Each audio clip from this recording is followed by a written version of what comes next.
Alrighty. How is everybody doing? We are getting started. It has been an interesting day. It is good to be here. Let us head to the library, alright? How's it going, Slater? Welcome on in. Welcome on in. Oh, man. Funny enough, there are a lot more nerves for this one than I was expecting. So this is my first real art stream. And we shall see how this goes, you know? Let's go ahead and head over to the workbench where we can get started on that. Let me just do that yet. Alrighty, and here we are. This was actually one of the first assets that I made for stream. Specifically this border. Well, I can't really point to it on my tablet, but the border behind me is one of the first assets I made for stream, specifically through Canva. Man.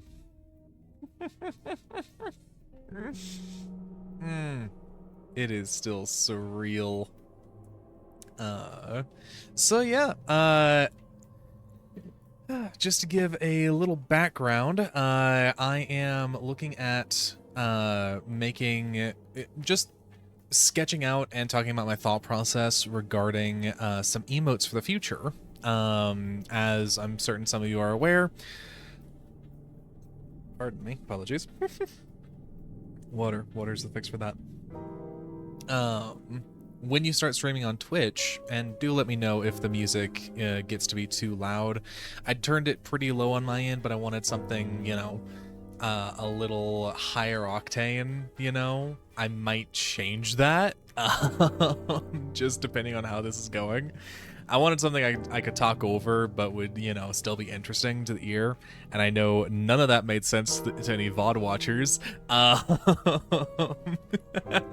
Because I'm doing this through Spotify, and I do not want to be caught on that. But regardless, right, sorry, I got ahead of myself. As I am wont to do. When you start streaming on Twitch, there are a few criteria you have to meet before you can actually unlock things like point redeems and emotes. And a good solution that a lot of people have for there are solutions that people have for that, of like setting up some tertiary thing that, you know, you can still type out a little something and cause an emote. I haven't looked too deeply into that. I know it is a thing. It's not something I'm horribly pressed to do. As it stands, I'm not in a position to commission any emotes for my channel. And so I was like, you know what? This will be a neat learning opportunity. So I wanted to try my hand and draw out, or at least sketch out, some ideas. You know, not only as art practice, but expression practice, and just some preparedness for the future, you know? Moving forward into a higher, well, bigger things, you know, and being ready when that happens. So I have Krita set up here that I can draw using a tablet if I can, you know, not knock my pen onto the desk. That'd be nice. Oh, interesting. It doesn't actually capture my cursor. Just one of those things you don't think about when you're, you know, getting started. So I have here, I did a little research, and apparently a 500 by 500 pixel like outline or size is rather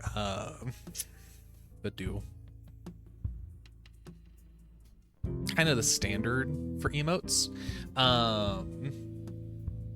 And so I went ahead and before stream, I prepped a few of these, and I will fully and freely admit this is really my first time trying to talk through my process while I'm drawing. So this may end horribly is what I'm saying. I genuinely hope it doesn't, but I wanted to, you know, honestly, I'm delaying myself. I'm delaying by do talking about rather than getting started. So I wanted to start with these two, not because these are the limits of what I can think of at the moment, but because I just wanted to give myself some reasonable banding. I expect, honestly, to do one of... if I find a solid groove, I expect to do one of these, I'm still learning, honestly, to draw myself. So let me, gonna do a little something in the background just so that doesn't make me think there are events happening that aren't. A little fun thing about my drawing tablet is that it has 8 buttons on the side of it that I have just in my own drawing. I've established for... I've customized is the word I am looking for. Lordy. I've customized for different shortcuts in Krita already. So for instance, I can hit a single button and do an undo or redo, actually. So I can undo, redo.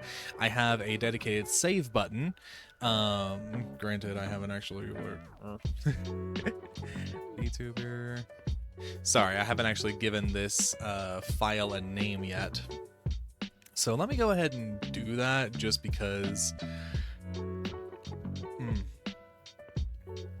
So let's do... yeah. Start here. I'm gonna go ahead and create a new folder for emote sketches. Alright.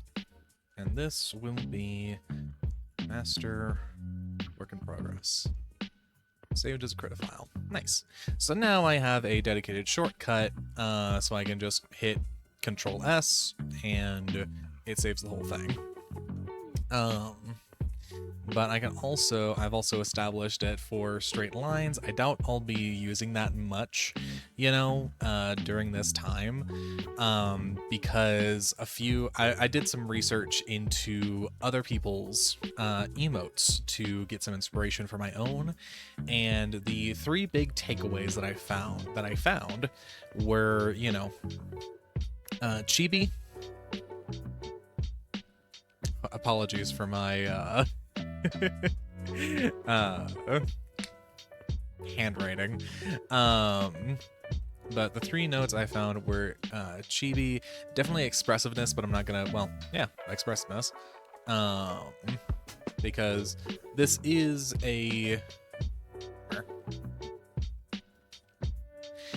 an expression from the chat, so you need it to be legible, you need it to be, but you need it to be exaggerated in that expressiveness so that it comes across when it is like 30 pixels, which is incredibly small. But a lot of soft curves. Let me not put an A there. And what I mean by that is just not a lot of like harsh lines and, there are very few cases I've seen where like just a like bold straight line worked, or like gave the impression that they were looking for. There are some like Chad emotes that don't agree with this one, but I'm just writing this for my own like shorthand, And thankfully, I'm drawing myself, so I'm actually looking over to my my model in OBS. Otherwise, I would have had to figure out how to put a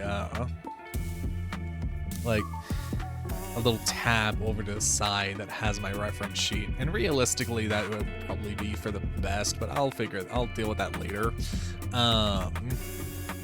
All told, I'm still exploring Krita. I got it around the time that I got my first drawing tablet. Read nearly a month ago. Hell, not even a month ago. So I've been just a little history from me. I've been drawing on and off for damn near my whole life, you know. Long stints of off again rather than on again. But I mean, the one and only time that I got spanked as a kid was for drawing on the walls, and I learned my fucking lesson. And hell, it wasn't even that I drew on the walls, it was the fact that I drew on, like, freshly painted walls that to this day still have, like, if you know where to look, there's this light green undertone, because it was like this neon green marker that I was using on these freshly painted white walls, and oh, my mom was pissed.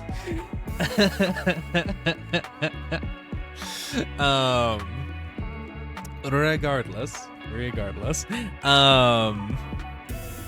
But yeah, I've been drawing on and off since then, really. I mean, middle school, I took some art classes. I did some crafting in higher education.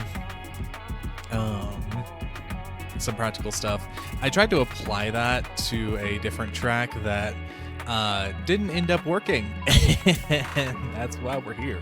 No, that's not why we're here. I'm here because I'm honestly loving this, and you know, I'm really enjoying being a VTuber. I really, really, really, really am. Like, it is coming. You heard it here first, folks. VTubing is coming. It's coming a lot more naturally than I expected, and I'm really enjoying the process and like growing and sharing and doing this stuff, you know, this stuff I'm pointing to. That's just preparedness for the future, you know. But I got back into drawing around 2020. Well, no, would have been about 2019 actually, because it was before the world broke. But I started drawing some fan art, and actually VTubing was part of the reason I got back into drawing whatsoever. I started with fan art of the person that got me into VTubing, Prin, the succubus VTuber that I've rated basically since I started, or no, literally since I started.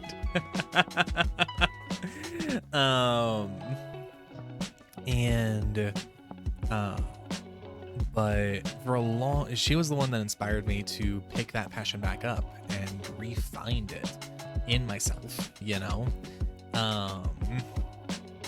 That was one of the final nails in the coffin that led me to stopping being an adventurer, you know, stop forcing myself into that track, you know. And I thought for a long time that that's what I was gonna be, you know, that's what I needed to be.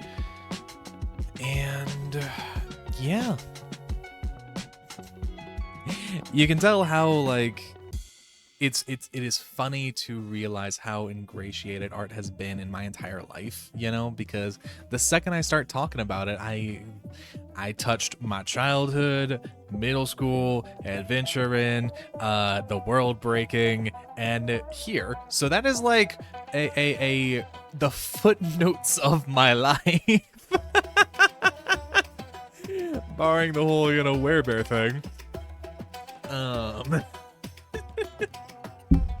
From a very simple question of how long have you been drawing? But yeah. I will say I'm not the best out there. I know that. I'm not the fastest, and I get distracted easily. So I do apologize if this is a train wreck, but we'll go ahead and get started. So big thing that I want to like emphasize in my own design, because I am at emote 1 on the right layer. Cool. So let's go ahead and swap over to a pencil just to rough some shit out, you know? Hey, grab some water. Excuse me. Apologies if that got picked up. That was not flattering.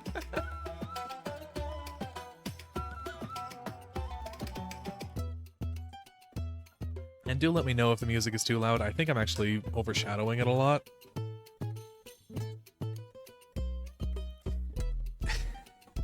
And you know what?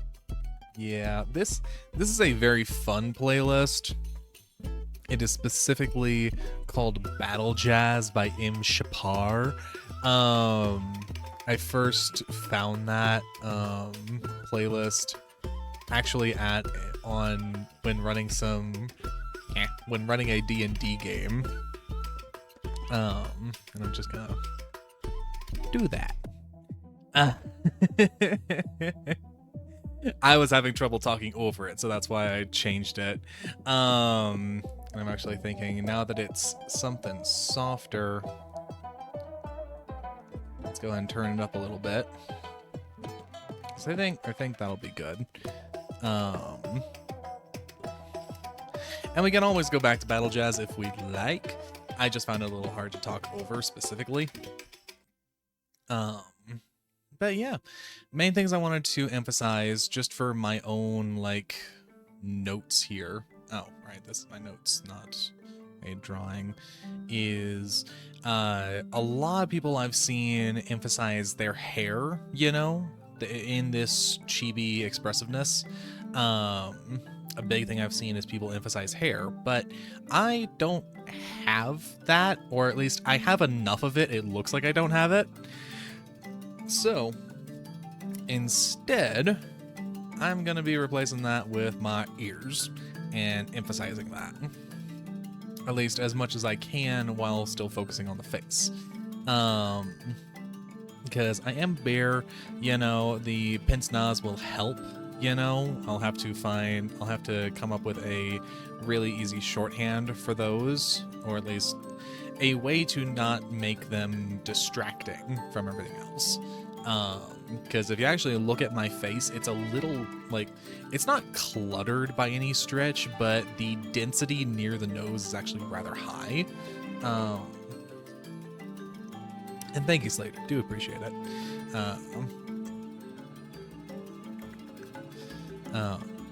So let me go ahead and make up a new layer here, which you actually can't see my layers because of how I did all this. All of this is still just a work in progress. I went ahead and made my workspace here, the workbench, just the working area for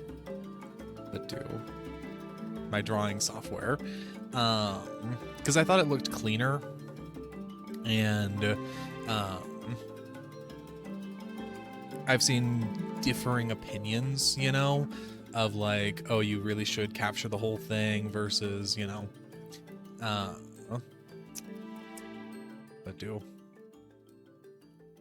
keeping it simple, you know. But let's go ahead and block in. I went ahead, I followed some advice and put a shorthand reference for just the emotion I'm trying to capture, you know. And it really looks like I just put log.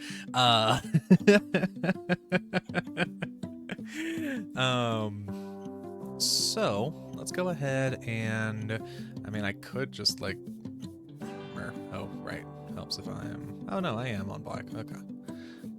Right. And I'm on pencil. Good. Just making sure I'm on the right things. One thing I could do is like,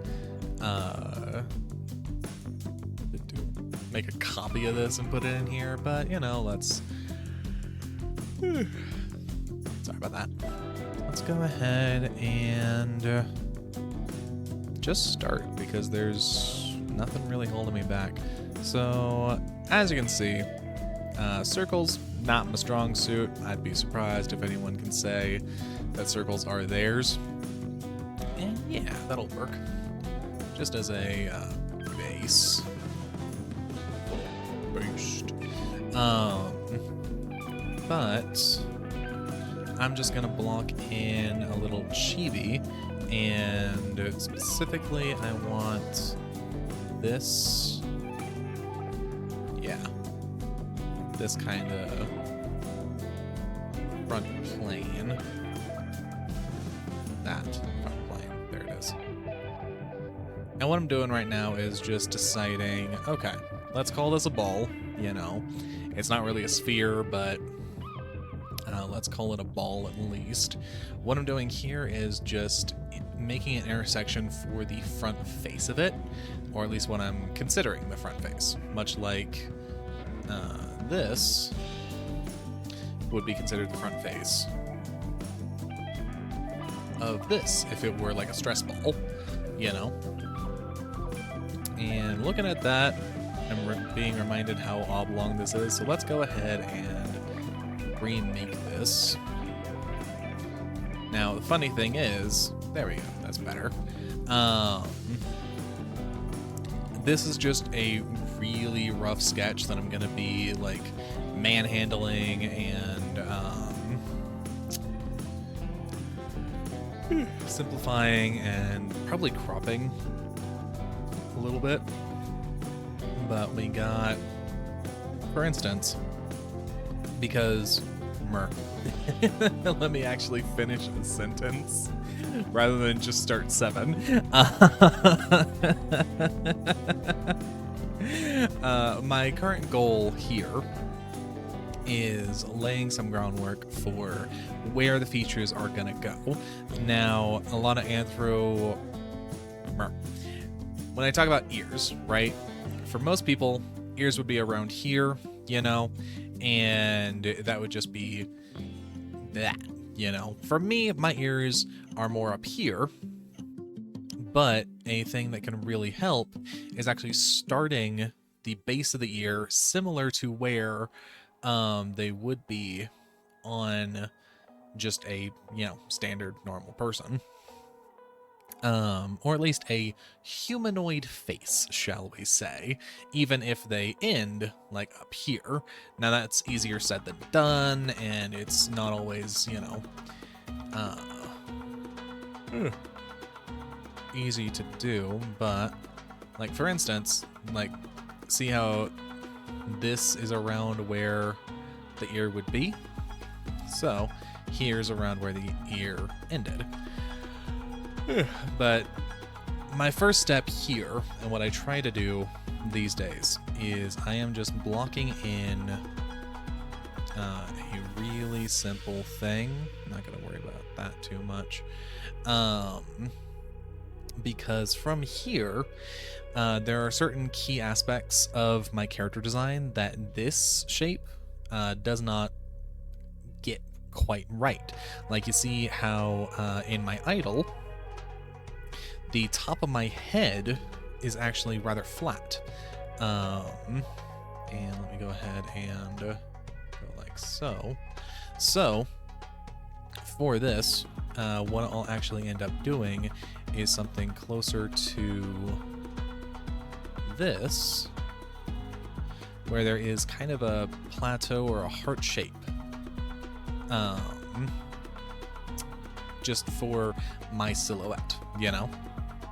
But let's go ahead and, not mess with the opacity, but do that so that, you know, we can continue on with the rough sketch here. And so I'm actually going to move this up a little.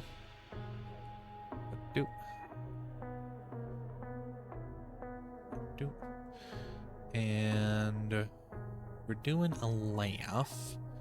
So we got Nick.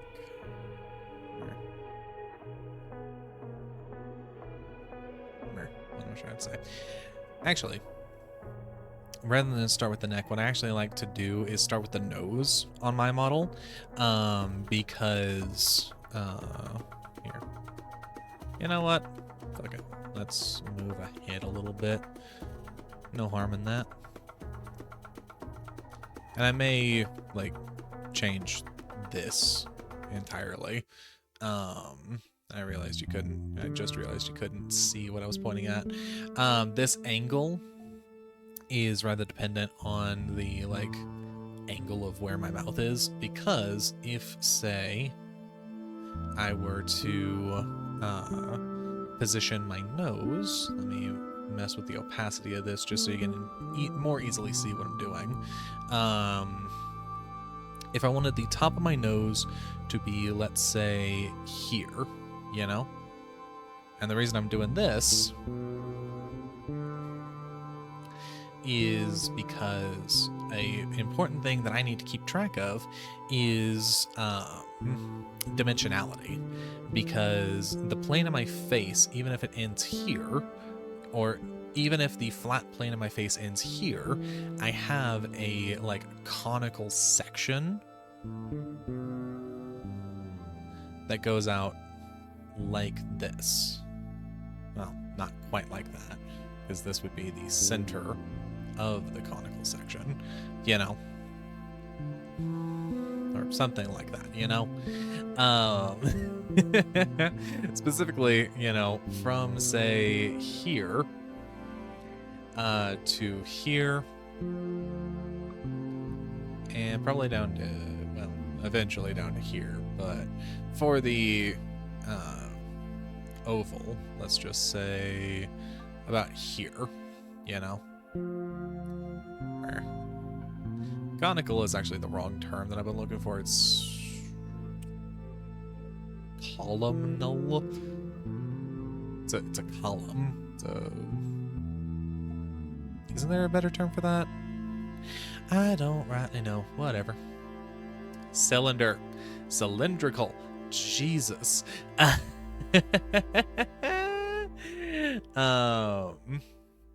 But we got this whole thing coming up here and out to something similar, right? Not saying that that's exactly what it has to look like, and it's not gonna be exactly what it looks like, but that's what I'm trying to keep in mind when designing this, because I do have a muzzle, you know? I have this snout. Word me. And let's go ahead and actually lower this a little. Just a scooch. Because why I start with the nose, at least for me, is I find it is really easy to get the, like, mouth from here when looking at a bear, you know, because it is similar in shape to a dog's for a bear, except this little section here is smaller than it actually would be. It's because the nose is actually larger, funny enough. So let's go ahead and let's not make it that small. I made it like a 0.5 pixel. But I can go ahead and do this. Well, this. Because what I'm interested in is actually having the mouth be open. So actually what I should do,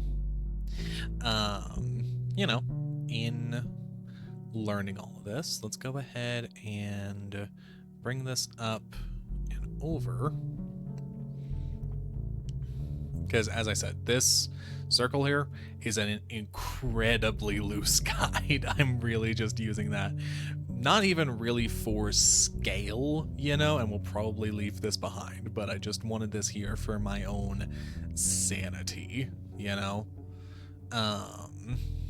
So let's go ahead, bring this over, because what I want to do is basically do that, you know, this chibi laugh. But what is the right angle for this? Because, like,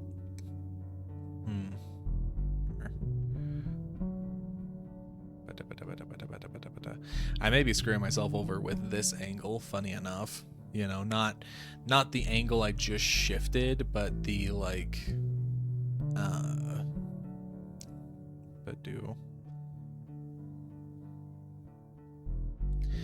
you know, in terms of, like, I knew at some point the whole pitch yaw, like, on a sphere, what all of these were, you know? I don't anymore. So got me a shake with my lunch. It's very nice. Let's go ahead and round this a little bit, because in looking for that chibi aesthetic, I said erase this, make it rounder. But just because of this, it goes like that, then that, then here. There we go. Yeah. Yeah. That's much better. Because what I did previously was more like this, you know? Which I was basically making this, you know, a side of the mouth, and this the, like, front of the mouth, you know? Did not look right. Thankfully, this looks a lot better and looks a lot cuter. The bear features will come more in with the, like, jowls, the fur, and, like, wow, you know, I'm making this very small.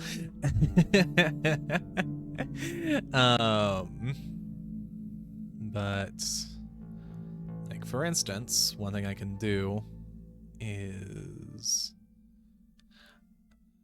Hey, Miles. Hey, no worries, Miles. Rest well. Thank you for coming in and saying hi. I do appreciate that. It is good to be here. Let's not give myself just a Chad chin, though that would be funny. But no, what I'm trying to do is just some fur, leading down to the neck area here. Pardon me. But yeah, no, Miles, 100% rest well. Have a wonderful rest of your night. I hope you sleep very well.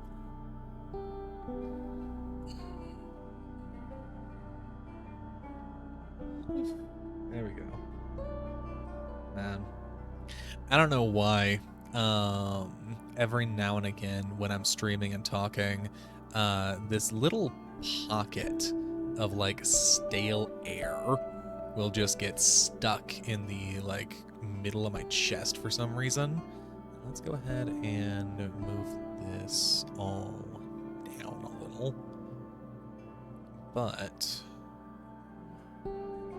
I may need to widen and exaggerate the expression more. We'll see how it fares with the rest of the facial expression. But one thing I can do, actually. Sorry, this is closer to my process where I'm just, like, I'm in this weird area with my art. I'm in this weird, like, growing area where my eyes are more trained than my hands, and I know that this is a necessary part of the art journey, you know, but it is a lot easier for me to see that something is wrong than to get it right the first time or know precisely how to fix it. And so what I'm gonna do actually is mess with the proportions here a little bit. I think starting from not that here will be good, because I want to make this a little larger.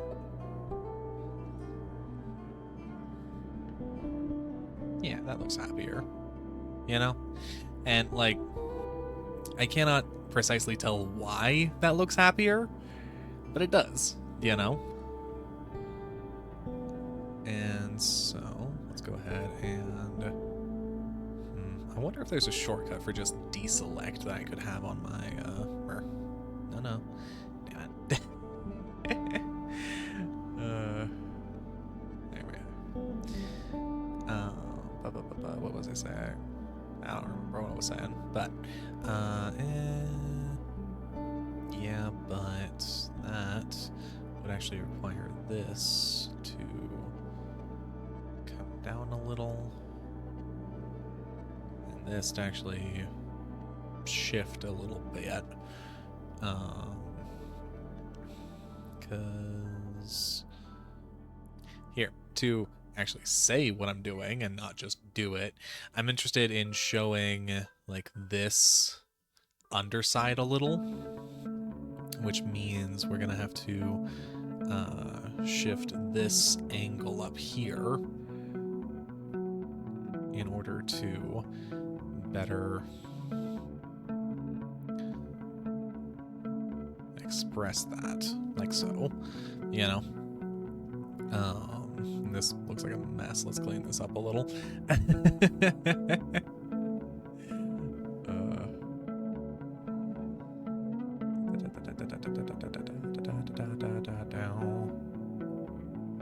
we are. All right, so let's clean this. Get this little jowl back, because bears, you know, their muzzles have a lot of like it's described as like thick lips, or you know, large lips, you know, and that's really expressive here down at the bottom, and that's why like a lot of Disney folks give bears like, you know, lips. I'm not gonna worry too much about that, at least not at this point. I'm just trying to get the expression right of like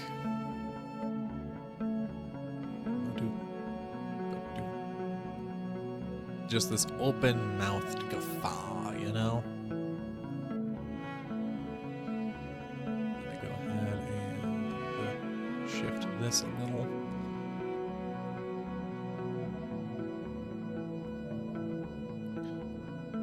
Right, that's why I'm doing this curve, is for those larger lips. And go like so. That's a little too exaggerated, but I can go like that. Right? I think so. Rather than. Let's go ahead and try. Just grab all this again and reposition it, if I can grab the right tool. Back up to here. I'm just trying to literally and metaphorically take a step away. Hey, thank you, Slater. It's adorable and it's not even done. I do appreciate that, Slater. I really do. I'm going for cute, you know, more than anything right now. Well, cute and, you know, on model preferably. But we got that? Do I want that? I think I want that. So rather than, because you can see like in my talking animation, a fantastic little bit that Scissors Runner put in is that bear mouths, like when they're just at rest, actually downturn a little, regardless of their expression. And so what I wanted to do is have this like S movement here, you know? Um, and that might be a little too long, so let's go ahead and shift this a little. I think this angle actually needs to be a little sharper. So if I go like so, make this lower jaw more evocative of a smile. Yeah, that's happy. That's happy. You know?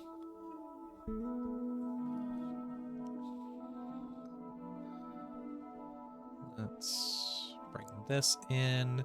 Yeah, now we're talking. Let me go ahead and clean that. Bring this up.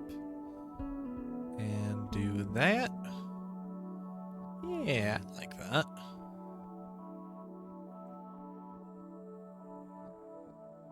Yeah, and then we can get some teefies, you know.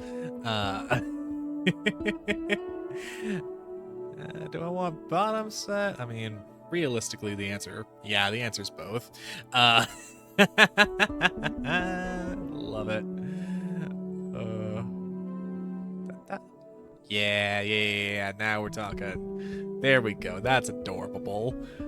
And go ahead and get the tongue, you know, for some readability.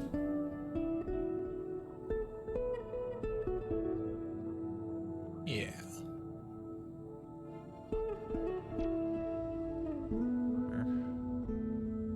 Well, if I'm adding teeth, there would be... Well, hold up. Chibi. This is something I do regularly, is get lost in the weeds and go like, okay, so if I add like, you know, some teeth here, which I may actually do, but as just a simple, you know. Right? How's that looking? Yeah, no, I like that. I like that, actually. You know, having some teeth here, cut off the... Well, not cut off, but get in front of the tongue here. While maintaining fidelity with the fangs. Or canines, as it were. And get some chompers. Chompers. There they are. Yeah. Because you can see, you know, you got the gums here, tongue, then chompers. Yeah. These, I don't mind being hidden by the jowls up here. You know, this weight coming down. You know. Yeah, I like that, you know? I really like that, you know, angle. This will be largely hidden by shadow, you know? Because I'm picturing a light source coming in from, like, up here. So, as it were, you know? But I am hoping to get these, like, exclamation points, for lack of a better, you know, on the emote itself.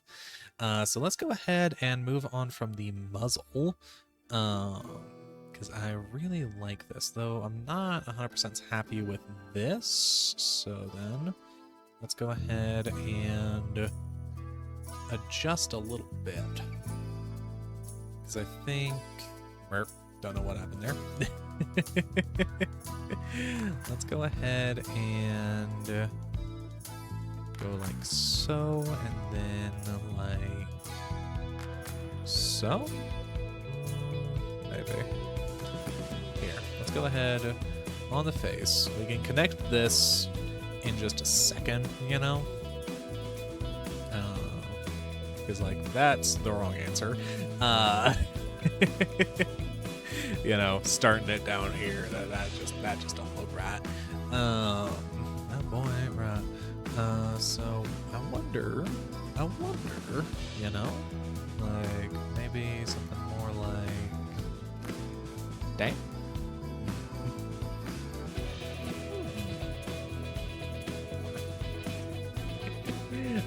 Started mixing up the buttons.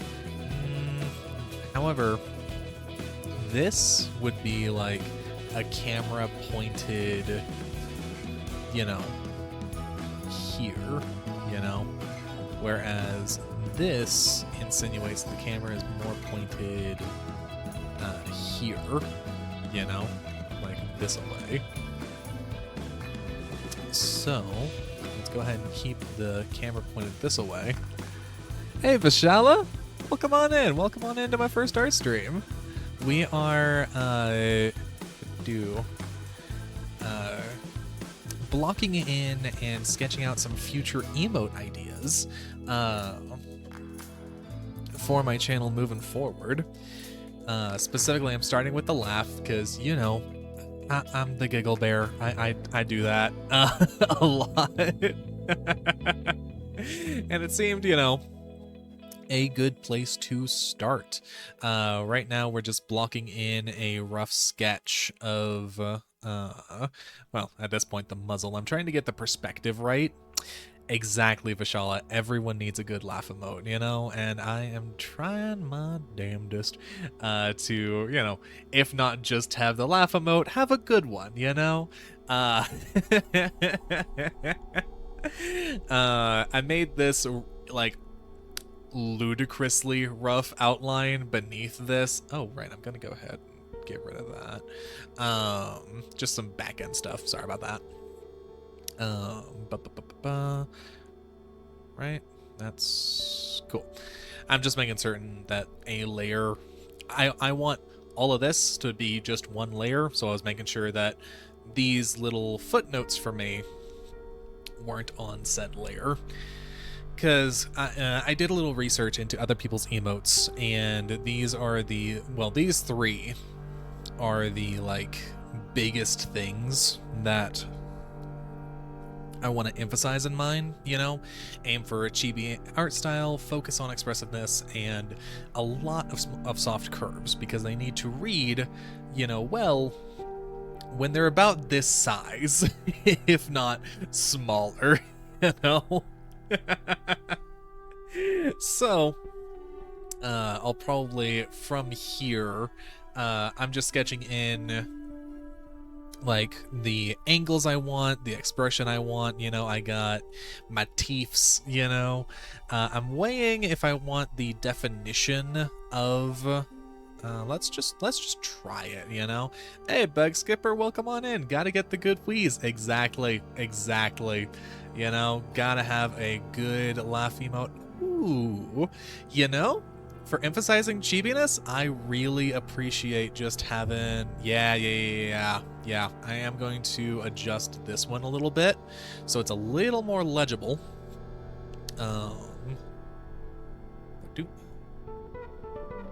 But I do prefer that, like, exactly, Bug Skipper. Exactly. Here, just so I don't need to worry about that, I'm gonna go ahead and do this, because I want the tooth to start here and go like so. Yeah, there it is. So what we can do is mess with this angle a little bit so it's more legible. Plus, bear mouths do this weird thing where they, like, hang open a little bit, but we don't want to encroach on the tongue too much. Do I like that? But yeah, welcome on in, Bug Skipper. I'm building up some potential emotes for the future, just sketching them out. And I think because I did that, let's go ahead and increase the teeth size, just so they're a bit more legible. further away. I think, yeah. I like that. Maybe not that exaggerated, but I do like that. So then we got... Yeah, that reads better further away. I like that. Yeah, that's awesome. A bear, games, and draws, you're cooked. Thank you. Thank you, Bug Skipper. I like to imagine I'm fucking based, you know? Yeah, this is my first art stream, you know, and the first time I'm really, yeah, no, that's not better. Talking through my process as I'm doing it. But yeah, let's make this one just for legibility. And I understand this is defeating the purpose of having a rough sketch, but do I like that more? It'd be smart to have this on like a layer that I could flip between, but you see, these now look like they're different sizes for legibility over here. Thank you, Bug Skipper. Do appreciate. I meant to finish saying that thought and got distracted. But I do deeply appreciate it. Yeah, that's better. And colors will help, you know? Getting some color in this will help.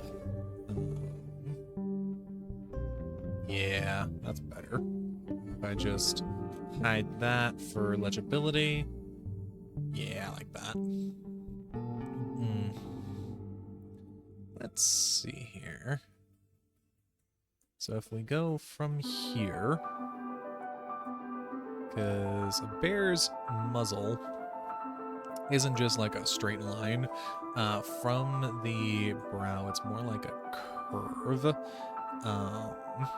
So if I continue using this loose model and build from here, we got that angle there going into that, I think. Do I like that? We'll see. I'm likely being too self-critical, but yeah, no. And this, what I'm defining now, what I'm trying to define is like all of this, you know, is coming out of the face. So this helps as a like, this is where it connects again. We're not coming out of the face, but like, you know what I'm saying. No, I think coming out of the face is like accurate, you know? What is the right angle here? Because I'm trying to keep, you know, an angle, basically a camera angle like this, you know? Because I want to get this like upper lip action here. So, would it be something like that, you know? Let me go ahead and erase this. I don't know when that happened. Because we got the middle of the nose here, you know? So the middle of the snout, or at least the outer edge, go like, basically from this middle. How much of that would be visible though? Right. Get that. Bring this up. And I know I'm futzing and, you know, worrying too much. On the one hand, I like that. On the other, I'm not certain that's accurate, you know, because let me go ahead and use this rough sketch for what it should be, you know. This angle here is basically going and transitioning from here, which is this, like, front bracket, so to speak, to a like gentler slope. So this is going from a different angle, you know, if we treat this as like the horizon line in this case, you know, this perspective would actually make this same angle closer to that. So let me go ahead and keep that in mind and do all of that. It would be closer to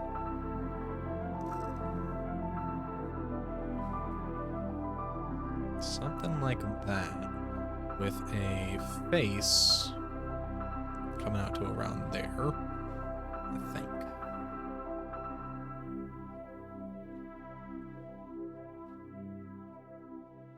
Let me just go ahead and block this in, you know.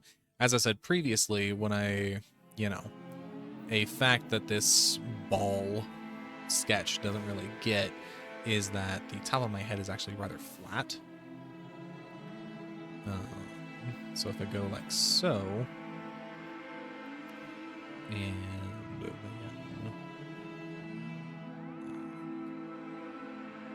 so,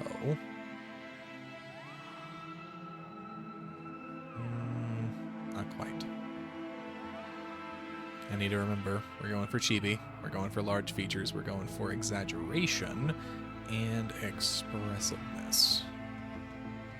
So, we got to go like so, have, rather than this like pointed, you know, bear ear, let's go with a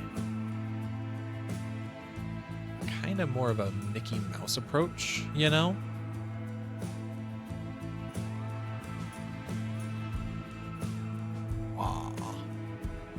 Maybe? Maybe. I don't like this angle. I don't like this curve, you know? Just being personal, you know? It is my emote after all, and an emote of me. So, let's go ahead and erase this. Okay. Okay, so from the muzzle, right? And I'm using myself over here in OBS on stream as sort of a reference. Okay, fair enough. So, because all of this, and that is actually a little too far, I think, for the middle of my face. Because this, like, dip, because of, like, yeah, I'll do it there. Again, let me go ahead and actually finish the sentence.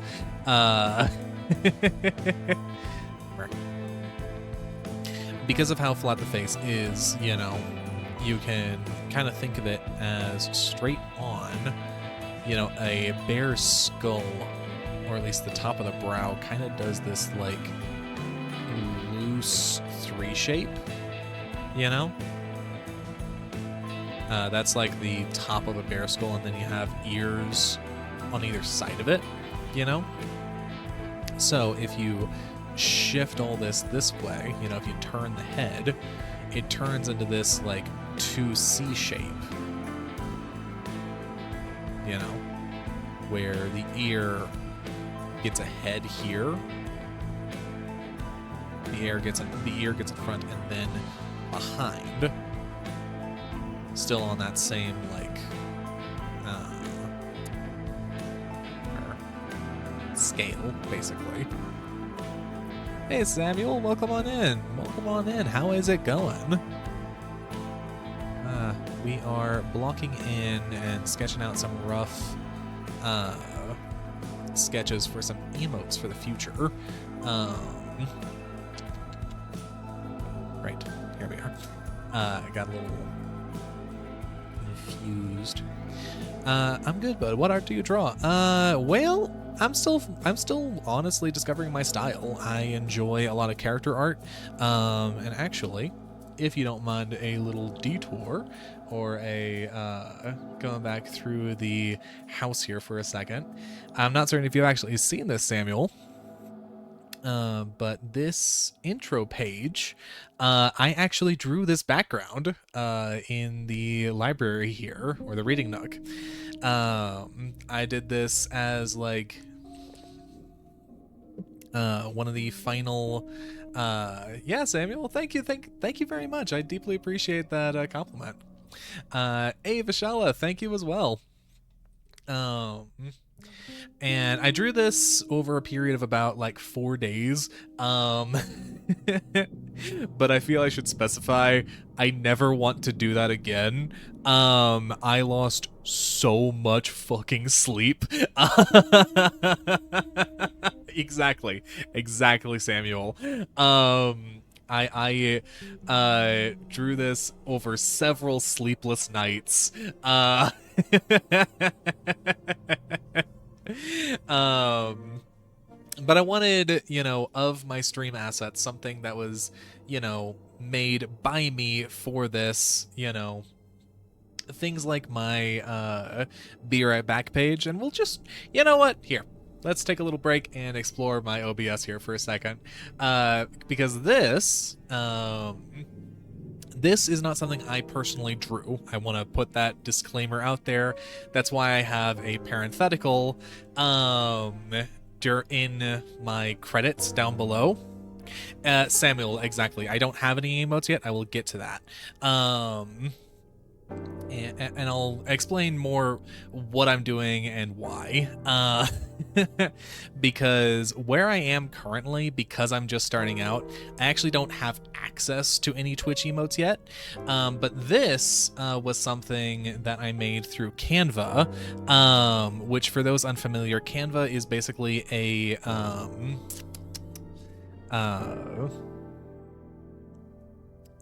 glorified sticker software. It is a massive library of both free to use, copyright free, and some premium resources and designs that people have submitted, and you can make collages from them. My schedule asset,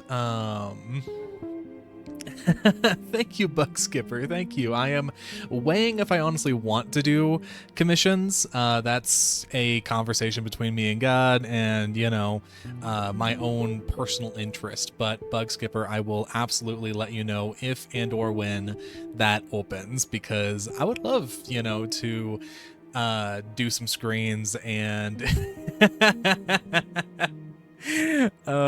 Bug Skipper, I deeply appreciate that sentiment. You have no idea. But yeah, I drew this. I wanted something very cozy and very, good for me to be in. And I'll just get out of the way because I'm proud of these shadows. Right, Samuel. The BRB screen, was something I created through Canva, and this is basically a collage of different stickers that someone else designed and someone else drew, and it is all free to use. It is all copyright free, and in my credits down below I have it specified that this was created through Canva. So I don't want to, lie or step on anyone's toes or claim work that is not mine. I did put all that together, but I did not intentionally draw it, or at least I did not personally draw it. Vishala, sounds like the chainmail project I did years ago. Ooh, it was a 4.5 by 5 rectangular piece. Ooh, 37 teeny tiny rings. Super proud of that work, but don't think I'd ever want to do it again. That is valid, Vishala. As someone who has done a little chainmail, 3,700. Holy fuck. Was there some significance to the number 3,737, or is that just what it came out to because of the size? And Samuel, the project or program that I'm using is Krita, which is a exactly Slater, exactly. Krita is an open source drawing program that is surprisingly robust. This here is the right click and this is just one tag of brushes that I frequent. And I have it. Can use another drawing program like Procreate or Paint Tool Sci. All told, due to limited funds, I'm actually I cannot do a like one-time payment for like Procreate and stuff like that. So all told, this is the drawing software that I have access to. Just all told. Due to resources. Nah, that's just the final recount. It was a Sith mask. Ooh, for a friend of mine. Fuck yeah. Stainless steel base color, black Sith symbol in the middle, and red Sith letters in the middle that say hi. Oh, that sounds fantastic, Vishala. Second I get a Discord up and running, I would love to see a picture of that if you have it. Like, I want to have like a craft corner room that's just, you know, different things that people are making or have made, pardon me, in the past. But to answer your question, Samuel, this open source software is the main one I'm going to be using for now, just due to my own resources. Thank you for asking, though. But right, Samuel, you asked me about or someone about emotes on Twitch. Exactly, Samuel. Some programs do cost money, and being between jobs and like having been between jobs for some time, that is a determining factor. But you asked me about Twitch emotes, and for any unfamiliar, when you start streaming on Twitch, you actually don't have access to the entire like system, especially for audience engagement. So you'll probably notice I don't have point redeems. I'm not certain if I have building points or if y'all have building points for watching me, like channel points.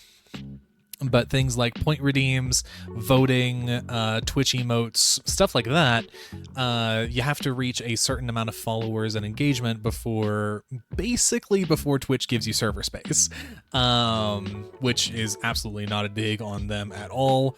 Yep, fair enough. Good to know, Vishala. Thank you very much. No channel points for us until you hit affiliate, which is honestly what I expected. You know, it'd be a little rude to have like a like horde of points and absolutely nothing to do with them until like 3 more followers. Not saying I'm that close. That's just a hypothetical. When did I first join Twitch? Well, my channel has been on I've had this channel for about 3 years, but I only started streaming last week. And I only started like amassing followers like Tuesday of last week. So hey, week anniversary. Fuck yeah. Good timing. So you are like ground floor, Samuel.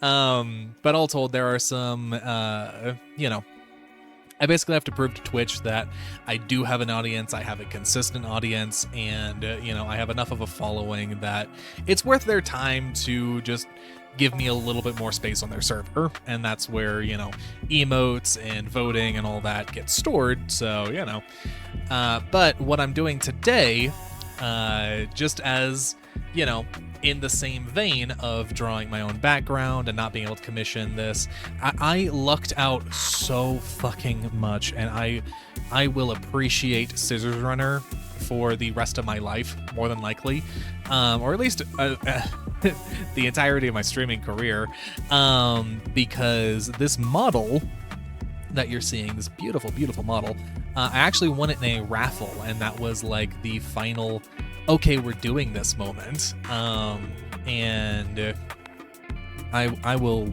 sing her praises forevermore, because she was just a delight in the entire process, and I cannot imagine having a better model mama.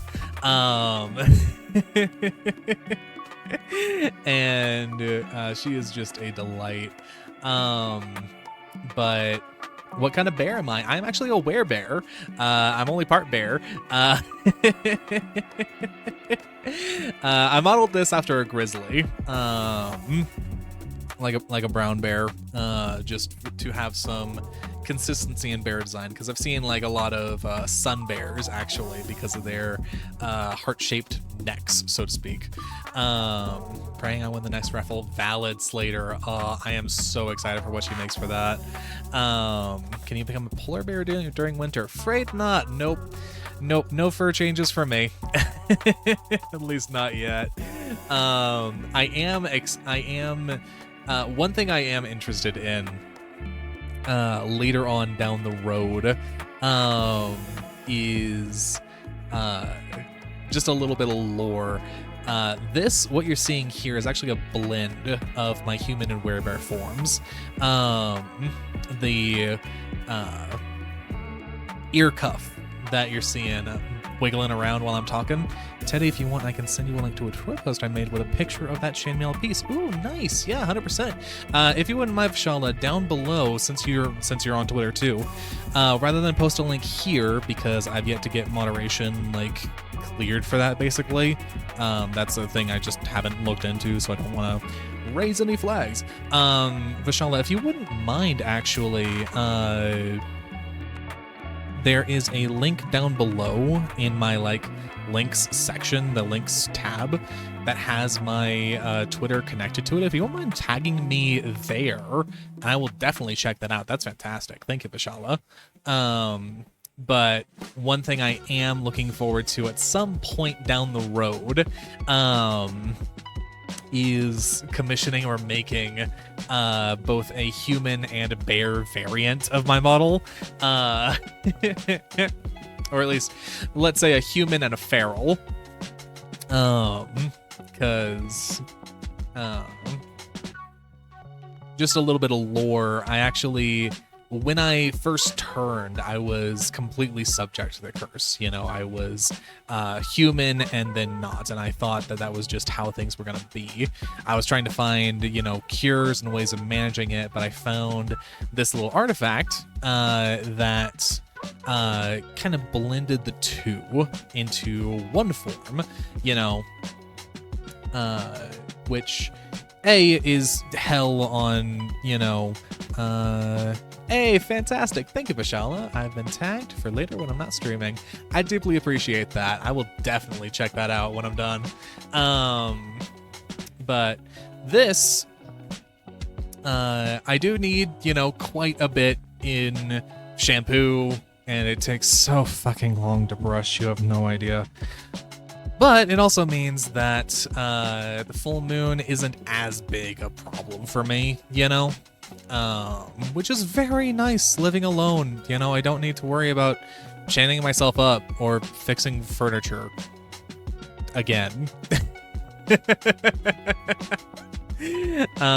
So yeah, what I'm doing today is building up some rough sketches, if not finished designs, for emotes for when I hit affiliate, and can have these either in the Discord that I'm setting up, or the Discord I'm actively setting up, and eventually my Twitch chat when I proved to Twitch that I've earned it, but I thought this would be a great introductory art stream to both get a feel for how I work when I'm talking through my process, which is very new for me, and just how y'all feel about my art process, So yeah, that's why I don't have emotes just yet, and why I'm drawing them for the first time today. So because of the angle, let's go ahead and bring this up over, and then let the face plane go like so. I think, yeah, I like that. Let's go ahead and clean up this line a little, because I was just hesitantly trying to block that in. But yeah, I hope that answers your question, Samuel, regarding Or if you had a question, I think you just pointed out that I don't have the emotes yet. Uh, but yeah, that's kind of been my journey thus far for, I like that flatter. Starting streaming and all this. I have been interested in VTubing for about 3 years. It got me through some really hard times in my life. You know, with adventuring, falling through, and the world breaking, and you know, which I'm not certain if I can say the word COVID anymore, or yet. I know for a time, like, especially on YouTube, people were getting like videos taken down for even mentioning like a global event that was actively happening, which just makes no fucking sense to me. But that's what I mean when I say the world broke. Just to specify. How big do I want these ears, you know? Because on my model, they're relatively small, but these are emotes that need to be quite legible. Because yeah, from this angle, you'd actually see something like that. Yeah, I like that. And don't worry, I will be moving this down to fit more in this border. I just, you know, wanted to block in some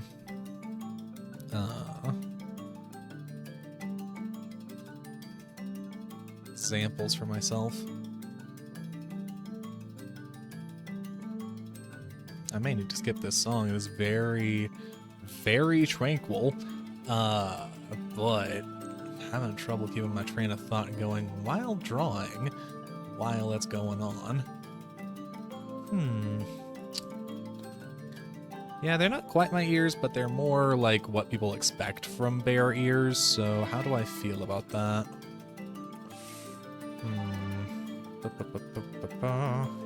Yeah, no, that's a little too mouse for me, you know?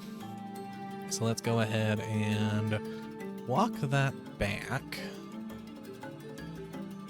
to here, because realistically, with the head thrown back a little like this, what we'd more see is like so. Yeah, I like that more. You know, definitely still smooth curves and coming down to here, but I do honestly prefer that. Yeah, there it is. There's my ear. So let's just try and basically do that again. Just a little larger because it's closer.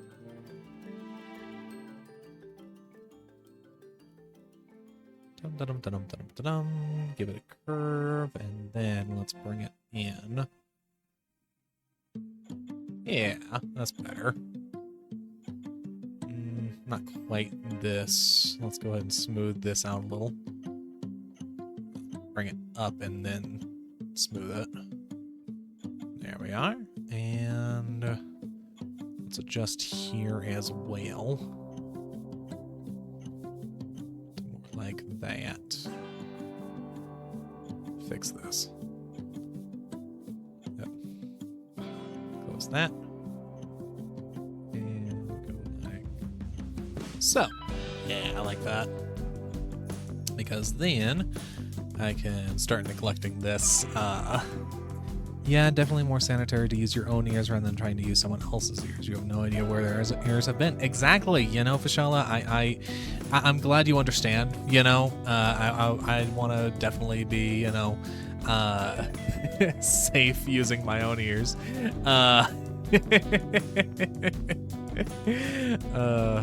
Man. Do I like that? Do I like that? Yeah, I think I prefer that. Well, for now, let's just keep it like so, you know? Yeah. Because realistically, what I'm probably going to do for these is actually more of a fluff, like so. Yeah, that's better. But I agree, it's definitely way more sanitary to use my own ears. Like, cannot imagine. God, my D&D game.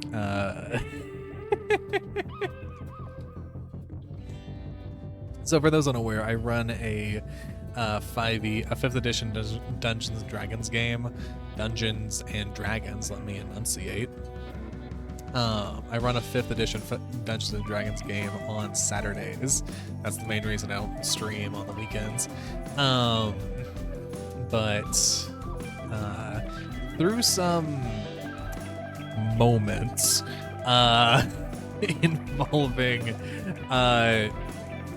God, we have two party members that fit rather squarely in the born sexy yesterday trope, which, if you're unfamiliar, is like things like the Fifth Element with Lilu, or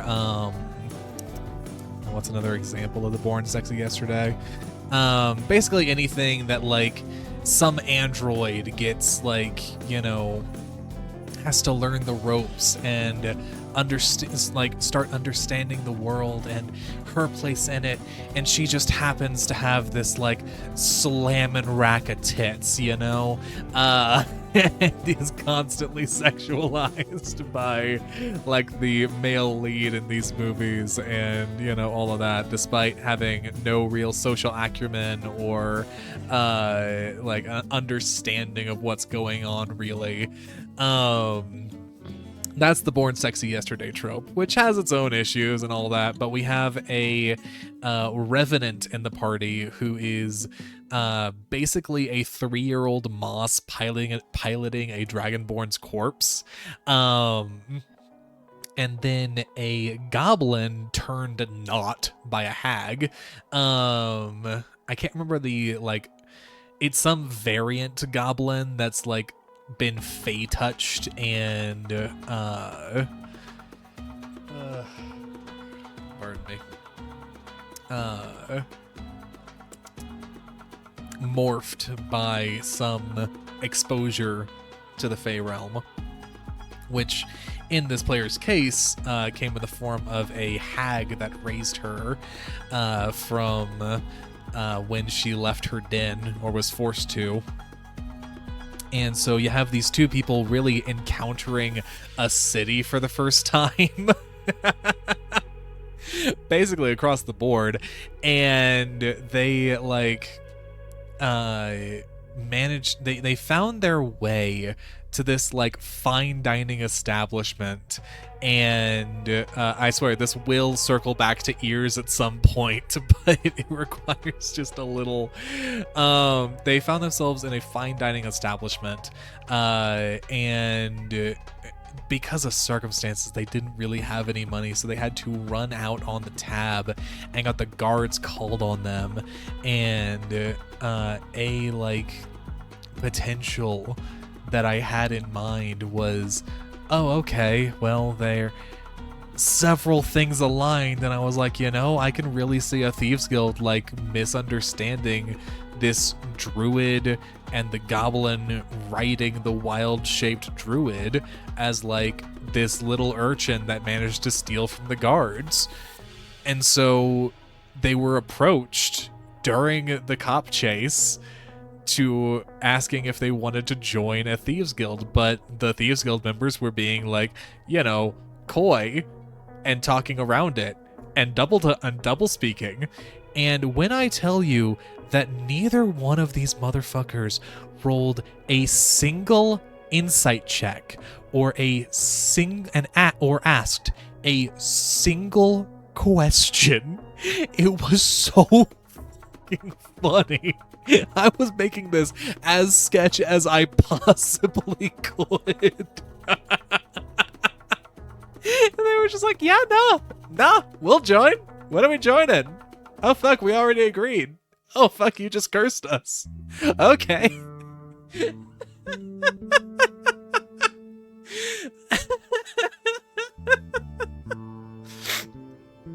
And that took like 2 months to fix, and it came from the weirdest possible angle because of course it did. Party, sure, seems legit. I'm in. Exactly, Vashala. That is like. Oh man, and then they got this like, oh man, they were tasked to just do some odd jobs, steal some shit. And someone in the party asked, hey, are there any, like, heavier quests, heavier jobs that could, get them out of this quicker?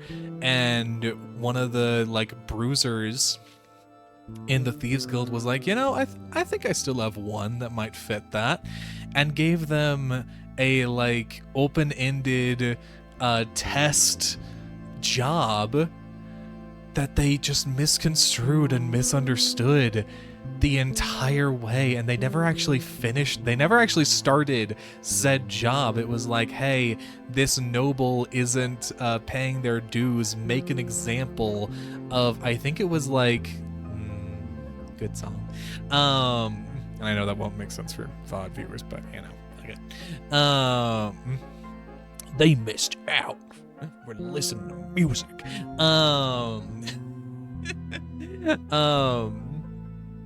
But it was like some fucking, make an example of Tibbles, I think it was. And I made it incredibly open-ended for myself because I needed to figure out, okay, who the fuck is Tibbles? What do they need to make an example of or for? Like, who does this guy owe? How is he ingratiated in the system? But they took that as, oh, we need to go kill a kid, to, oh, we need to make an example of this kid. And somehow, some way, they like, this plan, this job just started complicating itself in their heads. And I didn't feed into this, as far as I'm aware, until eventually they were like, okay, we need to go here, make an example of this guy, and take the kid's ears. We don't know why the Thieves Guild wants these kids' ears, but we know we need them.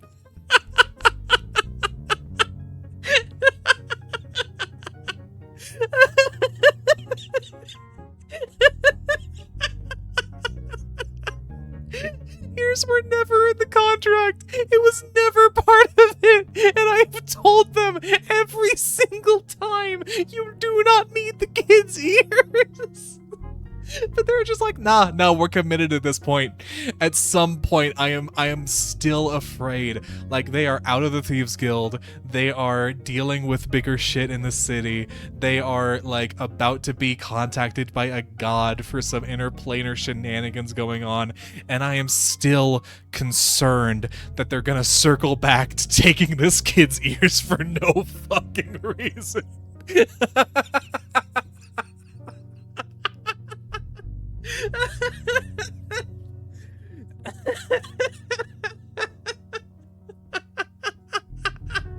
Exactly, Pashala.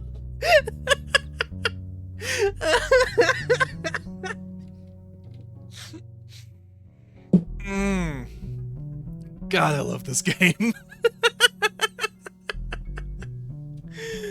Oh my god.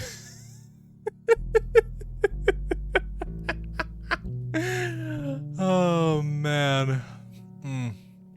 I love Dungeons and Dragons. Oh my god.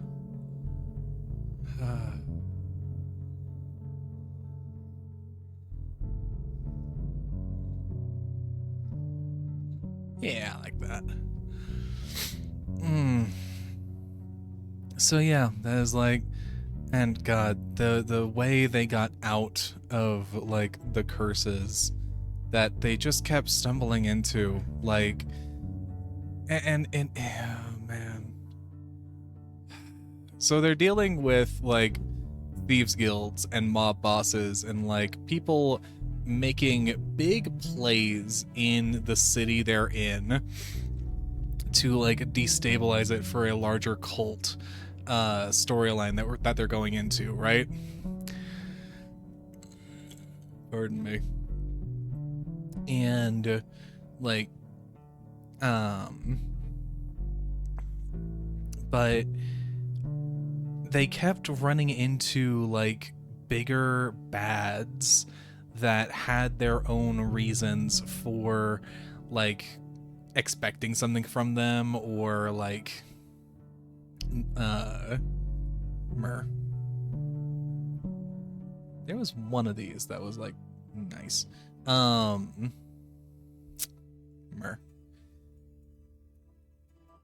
But they like kept being just too good at their job to be ignored, you know, in standard D&D fashion.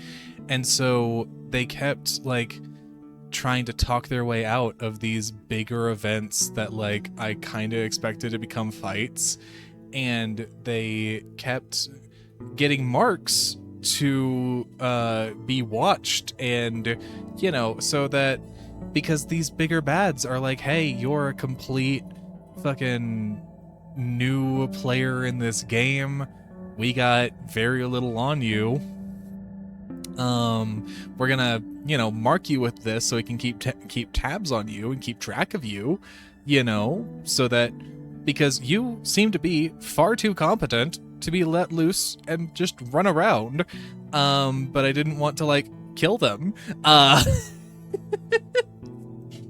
because it's wound out where it's like they've gone into every single one of these meetings below half strength because of their own choices and just how things have coincided. But it wound up with like two of the party members, specifically three of the party members, specifically it was Gresh, Gixie, and Tav, who was named Tav before he started playing Baldur's Gate 3. These two chucklefucks were the ones that didn't ask any questions or roll any insight checks when talking to a thieves guild, so they got marked by the black scales, right? Literally bullshit. And then Gresh and Tav, it was like near the end of a session. They had just gotten to the like higher end district in the city that they're in, and they were specifically going after one of the bigger bads, you know, this banker who is trying to destabilize the like markets and businesses in this city to create unrest, right? And these two, Gresh and Tav, it wound up where like we have a party of I think 6, right? And 2 of them have recently had kids and like things outside. No, right? Yes. 2 of them have recently had kids and like things outside of the game that have taken precedence for completely valid and good reasons, right? So we've had 4 people, specifically Gresh, Gixie, Tav, and Enor Mouse. These 4 have been running around the city that they're in, trying to get information and trying to move forward in the story, you know? But Gixie and Enor, 2 of the party members during one of the sessions, had to leave like an hour before, like an hour and a half before we would normally end, right? Like this guy had like a meeting and this guy had just had a long as fuck day and needed to go to sleep. But Tav and Gresh decided, you know, we want to keep playing. Hey, you want to go to a fighting ring? You want to try and pick a fight, you know, in standard D&D fashion. And they just decided, hey, we want to look into this. We want to find this. And I had already like gotten it set up where like there was a gate between like the mid-level of the city and the upper that like you needed to pay, sign, and be logged going in and out. Tav does not like to be on paper. And so what he did was he basically used a tool to go into a safe house over here, you know, and send the most charismatic, Gixie, of the party through the gate, have her pay the toll and all that, and then they got everyone else into the upper district, you know, without doing all of this, without being watched by the guard, you know. But that meant that Gresh and Tav were looking for an underground illicit fighting ring in the upper side of the city with no way of actually making it to the mid or even lower side of the city across the river, where such a thing would normally be. But I was like, you know what? Sure, let's play ball, you know? But I had to think, okay, so we've got... They want to have a fight, right? So we're going to have a fighting ring, right? So that means that there is a fighting ring in the upper end of the district, in the upper district of the city, you know? And so I was thinking, okay, so we have this, right? This is a fact. There is a fighting ring. Just, there is, right? Because I like playing with my players and bouncing off of them. So there is a fighting ring. So how does this make sense? You know, it makes sense that, you know, people with too much money on their hands, too much time on their hands, you know, it makes sense that they would go gambling, right? And so there needed to be something that could allow for that while still allowing, hey, there is a fighting ring. So I basically thought, hey, what if, you know, there is this underground, you know,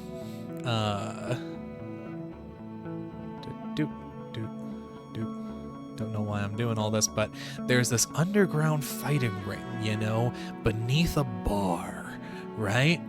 And there's like this code word you use to get in, and all of these stands are full of, like, you know, wealthy people betting on blood sport and, like, you know, getting their aggression out and making money and fixing fights. And ooh, what if there's this like champion that, you know, they're gonna be fighting, who's this like super muscular, you know, really big barbarian fella, you know, that's just and I was like, okay, I like all that, but who's in charge of this, you know? Like, who would set up this and like have the power and acumen and I have a big bad. I have this big bad guy that I've established has money, connections, and has an interest in taking other people's time, money, and attention, right? To destabilize markets and get favors and have control over people. And suddenly, Gresh and Tav crash this guy's fighting ring, upset a fixed fight where this guy was supposed to win, and get carted off to the back to meet Remus for the first time at a third of their strength. Apologies, didn't mean to hit the mic. But it was very much just that, like, oh yeah, no, this is what would happen, you know? And they managed to beat a like heavy puzzle boss where like the ring itself was keeping him alive, you know? And like he wasn't aware of this, you know, he's just a jolly little, like, you know, fucking meathead that likes beating up people. But the people that run this are interested in like fixing fights and like, having favors and manipulating said favors. And suddenly these two chuckle fucks come in and beat this guy's ass. It's a total upset. It's a total, who the fuck are these two? Who the fuck are these two? Where did they come from? They are complete unknowns in this city.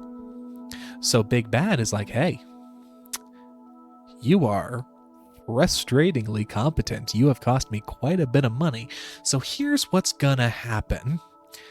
You're gonna walk out of here with your winnings intact, but you are going to come when I call you, and you're going to be watched.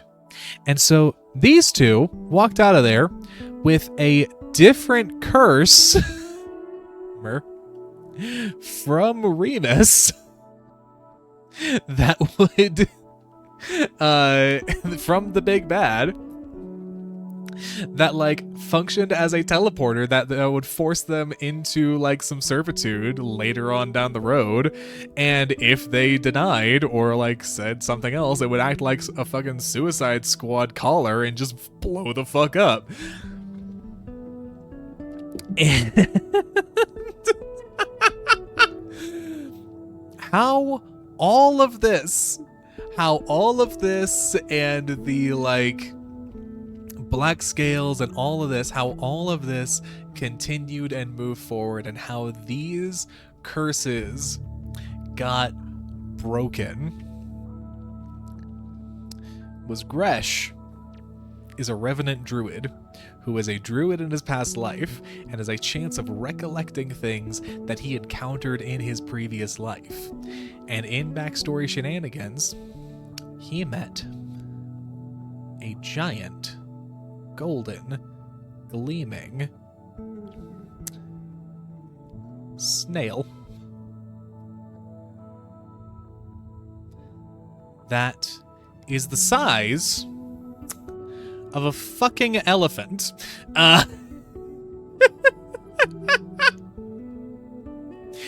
And apparently there's only one of these things in lore, and I did not know. I didn't do enough research into this monster, and I put it between two checks of like a history and a wisdom to go like, okay, did he encounter this thing and did he get close enough to be acquainted with it? Because what this motherfucker does is anyone that touches this elephant-sized snail not only receives 6 temporary hit points, but also gains the effect of Remove Curse.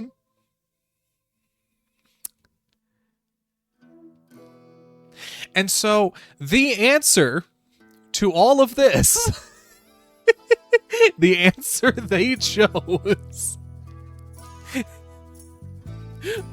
was a druid wild shaping into a golden gleaming elephant snail and pretending to be a god.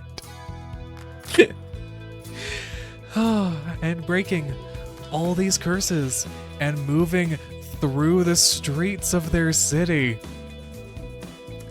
amassing a crowd and followers going from the upper district to the mid district and getting close to the lower district, like completely subverting all of this. And because I had just the wording of Remove Curse is that the curses you are under, plural, break, and for items that means you can remove them. And for this enchantment, that means it just went away. Oh my god, and they just, it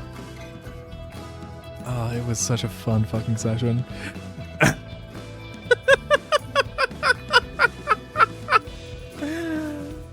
So yeah, right, ears and curses and all that. That's how we got all of this. Hope you don't mind just a, like, where we're at D&D wise.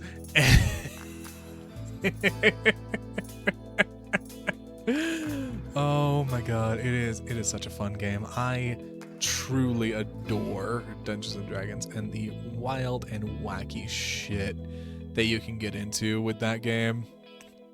It is truly a blessing. It's ridiculous. Ah, man. So yeah, let's get back to drawing. Oh my god. Let's just get some floofing. It's a big thing that I've wanted with Teddy from the jump is just cozy. You know, I want him to be fluffy. Yeah, Slater, it is definitely an interesting story. Oh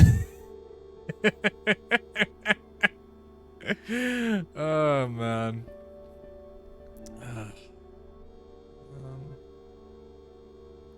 I love my party though. Like they try my patience and all that, but I could not ask for a better, like, adventuring party to run around the city in.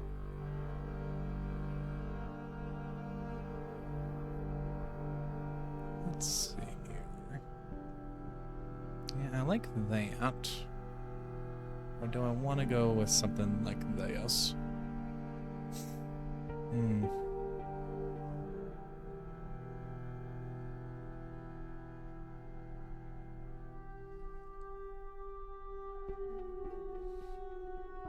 Consistently, like, making these two sides, like, meet around here has been a, like, issue with my design. But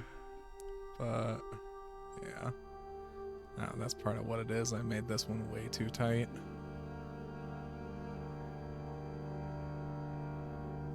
Man. How about y'all? Y'all get into any of y'all who play Dungeons and Dragons and get into chicanery, shenanigans, and shenanigans?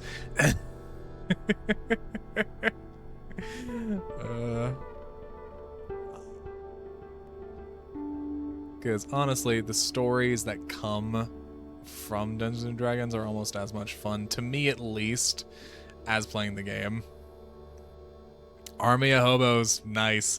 You know, funny enough, they were talking about doing that same thing. Did your DM let you do, like, the peasant railgun?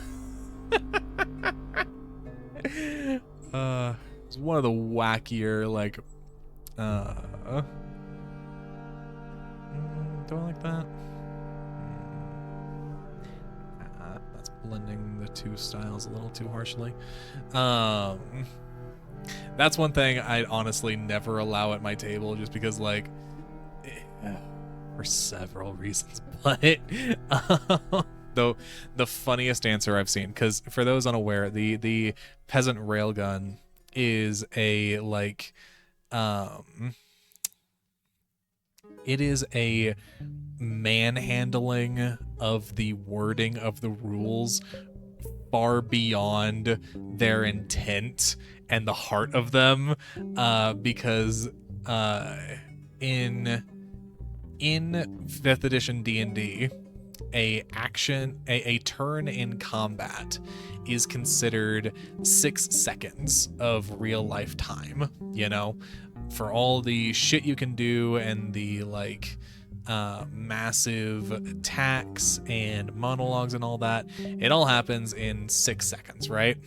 And an action you can take during your turn is passing someone else an item. And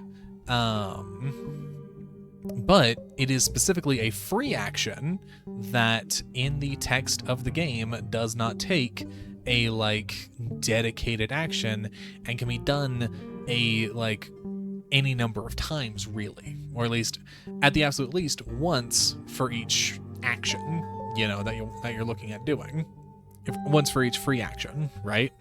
Talking is a free action, passing an item, you know, all that. And so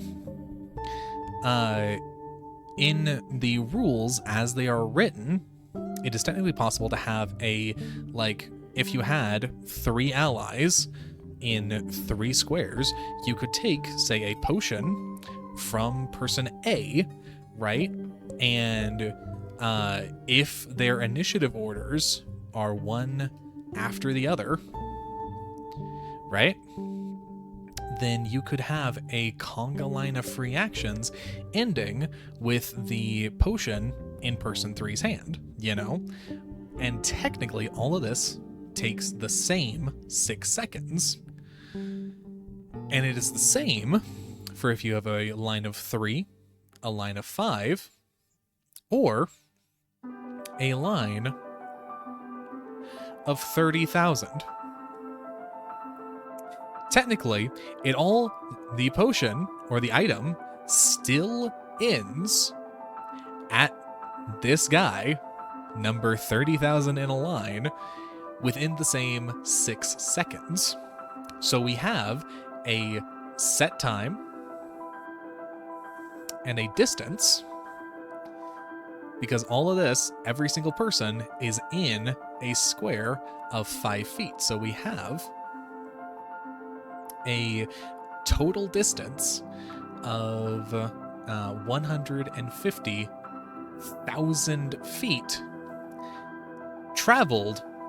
This item travels this distance invariably and inevitably, rules as written, in 6 seconds. And so a thought that has been shared, you know, for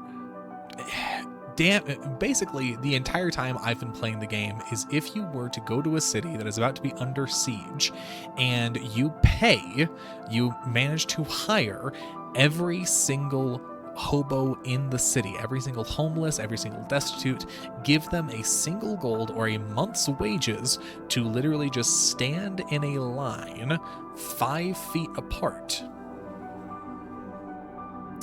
leading all the way to the gates of the castle, and give this person in the back a spear and send it careening through the air, passed from person to person to person to person to person to person to person, over a ludicrous amount of space in a set amount of time, and then the final person takes the throw action. Regardless of what it hits, it'll be a fucking nuke, because you're sending this, like, you know, based on the distance and speed, it is so fucking fast when it exits this, you know, hobo cannon. But my favorite answer I have ever heard to this, all of this is specifically possible because of rules as written for the rules of combat and free actions, you know, in that it always takes 6 seconds and is a free action to pass an item. Rules as written, whenever it lands here, it would do 1d4 damage because it's a thrown spear. All of this doesn't matter. When rules as written, it does 1d4 damage. Oh, and that is the most, like, succinct and just fucking poetic answer I have heard to the hobo railgun. because all of this is dependent on that exact same thought process. Let's see here. From here, yeah, I actually prefer this side and this style of fur to this. I do like this, you know? Exactly, Slater. It is crazy. But let's go ahead and simplify this for legibility's sake. Yeah, I like that.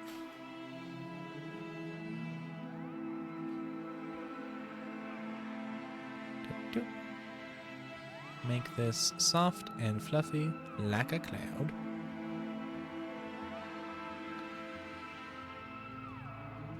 But keep in mind that the center is about here. So we need these two sections to come together about there.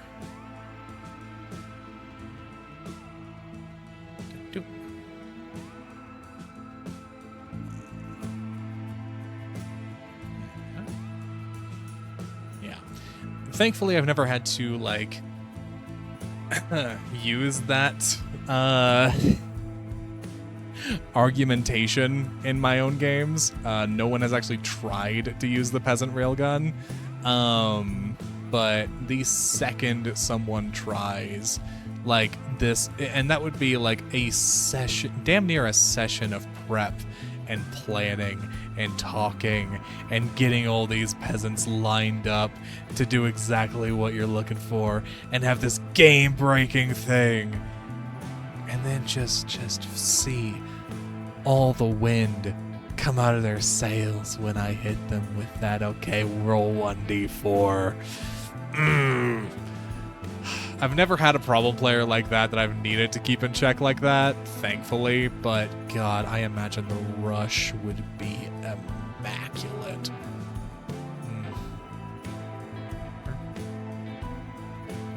Okay. Thought I did so. What did I do?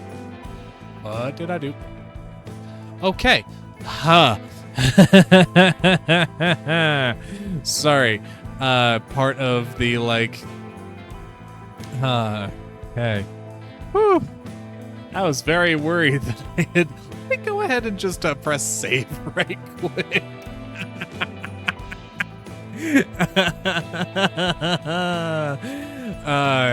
A little thing about Krita's UI that I didn't know until just now is when you name a file and save it, it actually opens in a separate like tab to what you previously had. So I have this thing I've been working on for the past 2 hours straight, and then I have this completely open.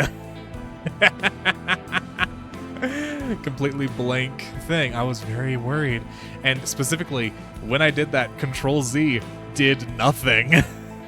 So I was like, what did I do? But we're good. We're good. It's all here. I just saved, and we're fine.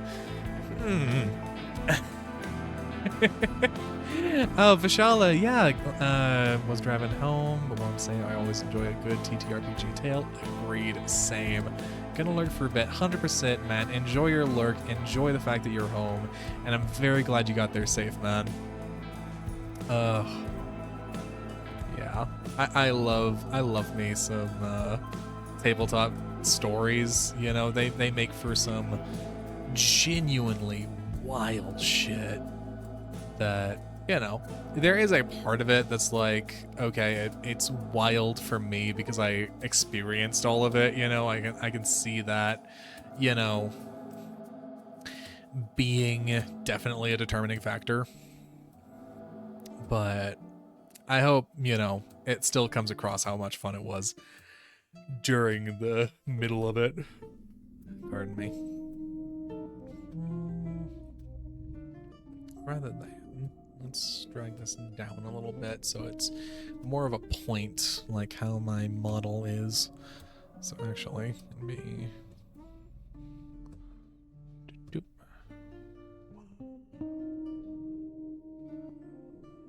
extend that just a little bit more so that when it goes like this, if I'm gonna do that, I actually need to adjust these a bit.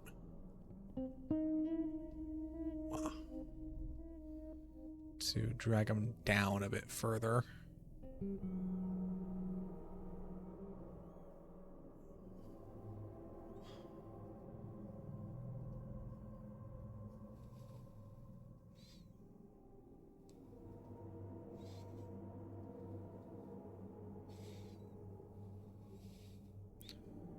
This line's so important, it got a chorus. Oh.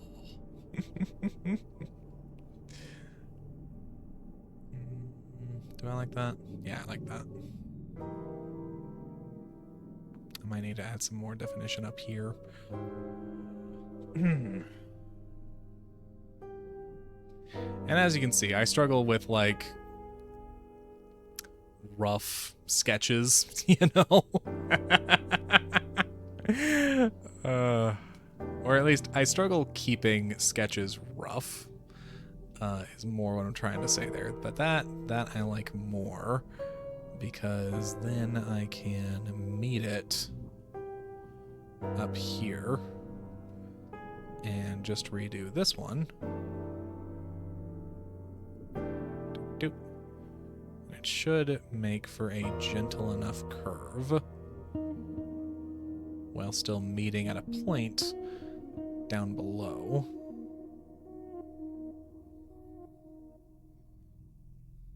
Yeah. I like that. I mean, I could just do... nah. The, like... How these meet is always a, like, point of contention for me. You know, it's why I want to get better at, like, a shorthand for Teddy, you know? Because I don't think that, like, just... Well, actually, I don't hate that coming out.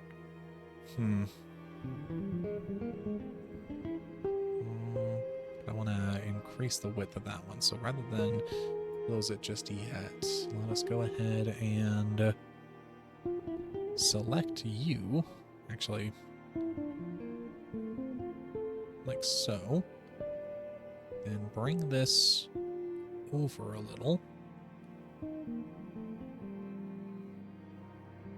Specifically to increase the width of this section here. Yeah, there we go.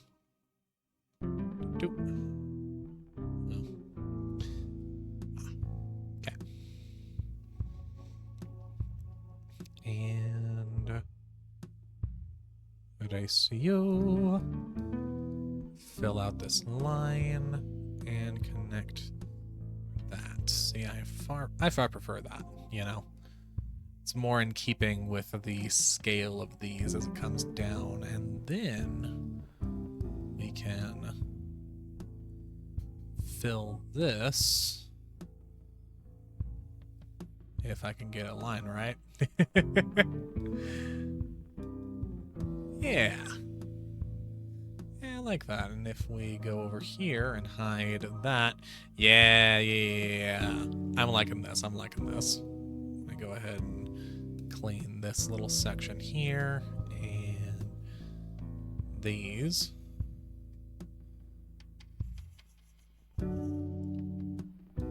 Yeah.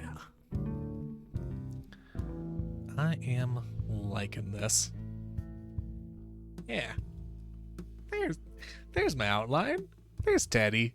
I like that. And honestly, from here, I might just do away with, well, not that. I might get rid of this light or loose reference, because from here, I mean, we got, like, need to specify, you know, because from here, my brow would be about... Let me go ahead and just see. Oh, why is this all... Makes sense, you know, all this has been on one layer. Yeah. Yeah, I prefer that. And scale this down a little. Yeah. I want it to look like I'm, you know, leaning back and laughing my ass off, you know? Yeah, I like that.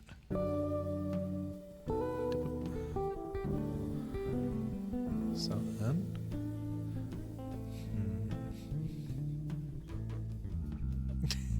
I could just go like googly eyes, but don't think I'm gonna go there. I think instead, for simplicity's sake, just gonna clean up a few of these like sketchy lines here. Wow. Yeah, just for my own sanity. Not that much. There we go. Yeah. And my plan, honestly, is to do all this again with a different brush. But I'll likely do that. I mean, I may do that off stream. I don't know. I'll decide that later on, you know. I'm not worried. But, you know, this isn't exactly the, like, cleanest marker that this system has. So for legibility and scaling purposes, I'll do it on something cleaner later on. Do I like that?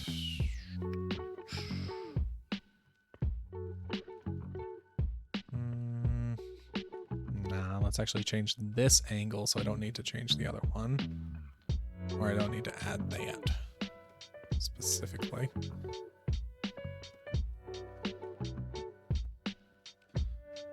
Yeah, there we go. That looks a lot better. It's a small detail, but this whole thing is a small detail. I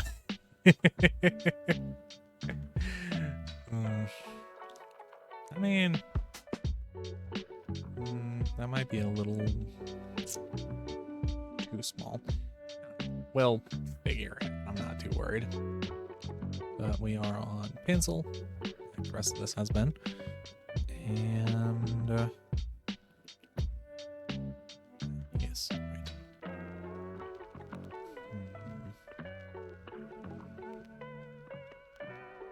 I mean, for like chibi purposes, I could go something like this.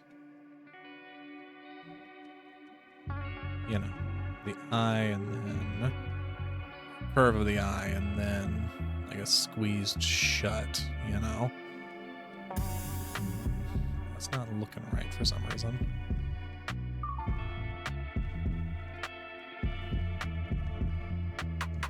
So when things aren't working right, I prefer to, my like go-to is give some foundational lines. So we got the muzzle that basically goes like so.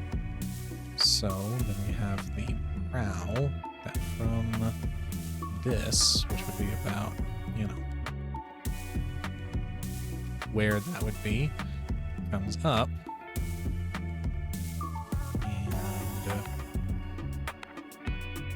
Like so,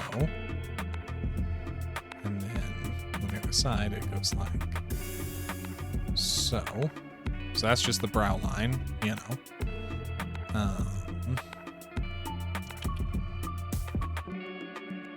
It'd be really nice if all of this was just if I had thought ahead and all of this was on a layer.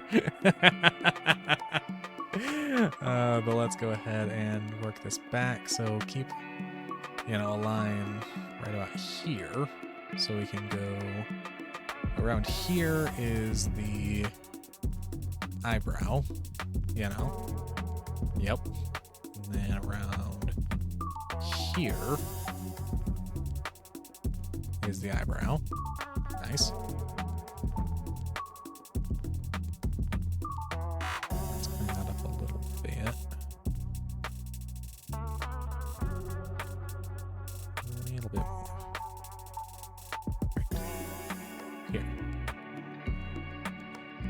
need to keep in mind the, like, curve of the face. Let's bring that in a little bit. That still looks like... Oh, that's what I was doing. See how this is a, like, dedicated length? I was accidentally copying that length over here, when this is actually going to be a lot closer because of not only, like, where the muzzle ends over here, but the fact that this is actually the middle of the muzzle, so it'd be closer to here. Just in terms of, like, the movement and topography of the face. Yeah. I think for legibility, I'm going to move this up a little bit.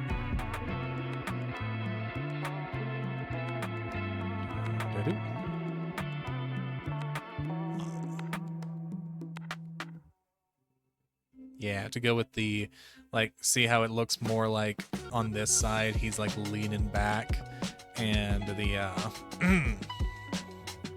water. Need more of that, man. With all this talking and laughing, I went from fine to not rather quickly today.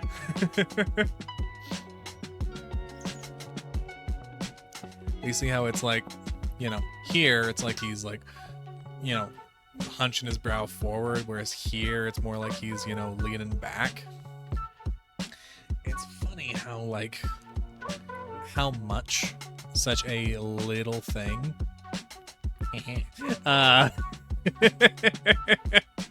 how you doing? How you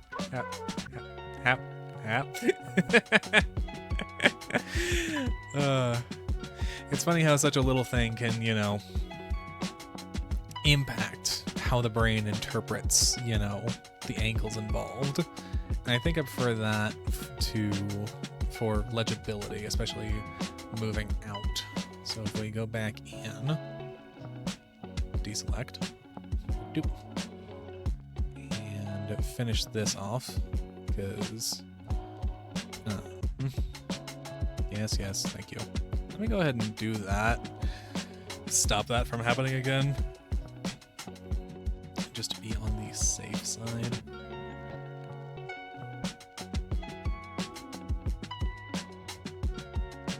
Okay. Yeah, there it is.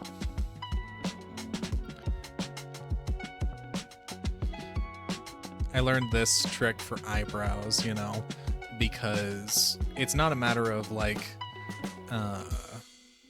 you know, doing every hair, but it does read well, because of the, like, especially for unkempt eyebrows, like Teddy has. I mean, my model doesn't have much of eyebrows, but it is some coloration, you know. And I think just for putting my eyes in, I might do away with the eyebrows later on, but we'll see. But a little tip that I've heard is, you know, you can just have, like, a line for the eyebrow, right? But to get the direction and thickness right, a lot of people, I've seen some guides online where it's like, you start from, like, the very edge of it and then you feather it out, you know, and then you fill in with more feathers in those same angles. Because if you think about it, this is what your eyebrow is doing, you know? Every hair is just going a slightly deeper angle from the top of your brow, you know, from the ridge of your brow, you know, following the curve of the eye socket. And so, a good way for shorthanding just doing eyebrows is do this, just with a bit more pressure. Makes it a little haphazard, but it makes for a nice thick eyebrow that's very legible, like, say, behind hair, you know? Rather than a single line that can get lost, you know? Because, I don't know about you, but, like, between these, well, let me go ahead and I definitely covered more of the line, but you can see what I'm talking about. Like, this reads more as an eyebrow than just a single line that, even if it's like, you know, slightly translucent, all of this is easier to read especially at a distance, you know? So that's just, you know, a tip that I've learned, pardon me, over time. And that's why I draw eyebrows like this. But we've got, yeah. I want the eyes to be closed, you know, similar to this loose reference. So we got, you know, the muzzle ending about here, eyebrow, and then we have the eye starting right about here. Hey guys. God, can you imagine if I just like dotted it? I mean, I may do this for a different emote. That's funny, you know, just to like.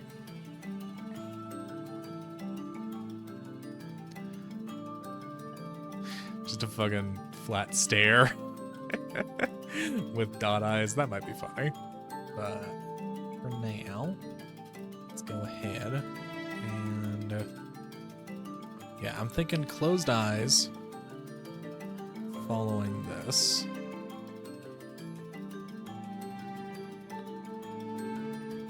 Yeah. Keep the angle of the head in check, or in mind. Yeah. I like that.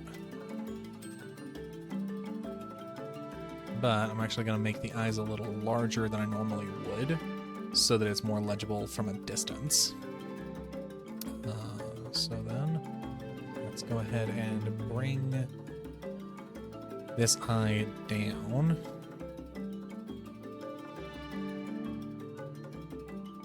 Make it just a bit larger.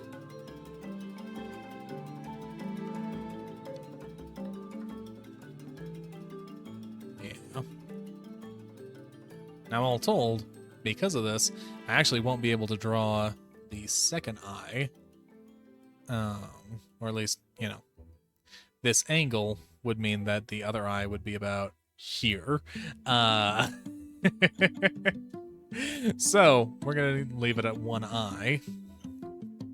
But that does mean I'm actually going to want to increase the size of the eyebrows as well. And actually, let me experiment. I wonder if I go like so. Because I want to do a little experiment regarding the eyebrows, but I do like these eyebrows. So if I go here, and then I'm on the mouse because I'm curious. There should be a like copy selection, I would think. Deselect, invert, cut selection to new layer, copy selection to new layer. That's what I'm looking for. Nice. All right, and so we have a layer that is just the eyebrows. So if I were to say deselect all of this, well, actually, let me keep it selected, but move to this and just go like so. Wheel. Delete your art, kids. I have a dedicated layer that I can just flip to, because another thing I can try is just defining, say, the brow line.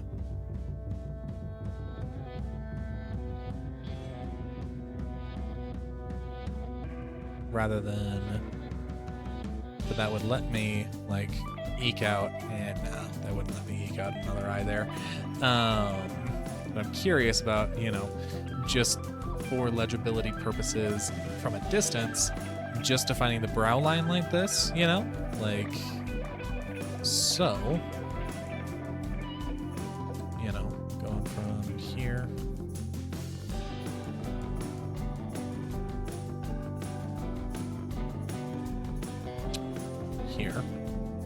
to here,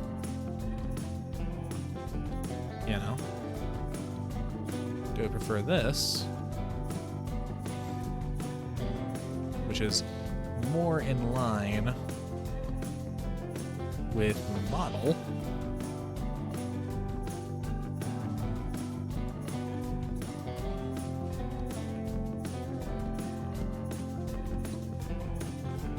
I'm gonna go for like chibi and expressive at the same time. And highlights would help this,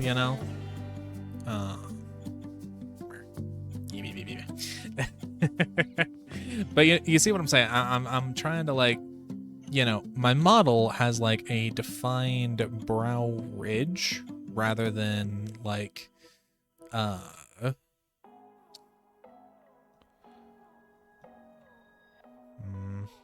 yeah, no, between the two, I prefer eyebrows. Hid the entire layer. Sorry about that. Let's see here. I'll come back to the eyebrow question because I also have some details that I can throw in here that'll make it more noticeably me, Like, for instance...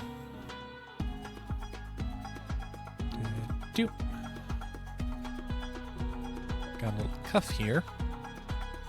That is mine. As well as my earrings. And don't worry, I have this on a different layer, so I can go back here and just hit the eraser to do all this.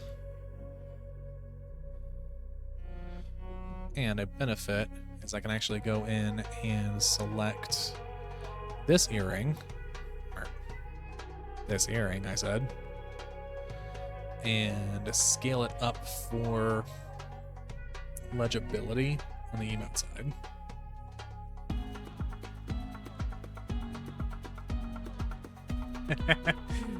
Let's not do that one.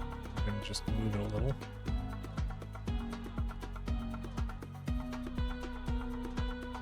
Yeah, I like that.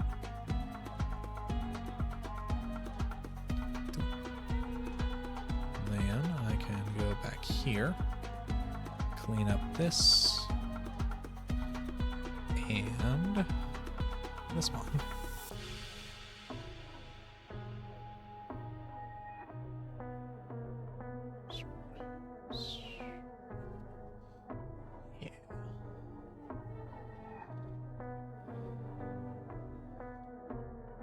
There we are.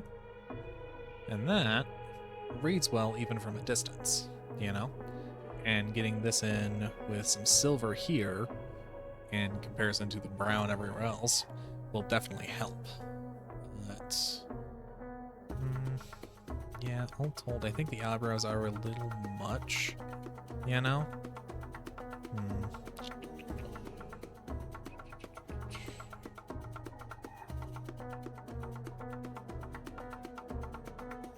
Right.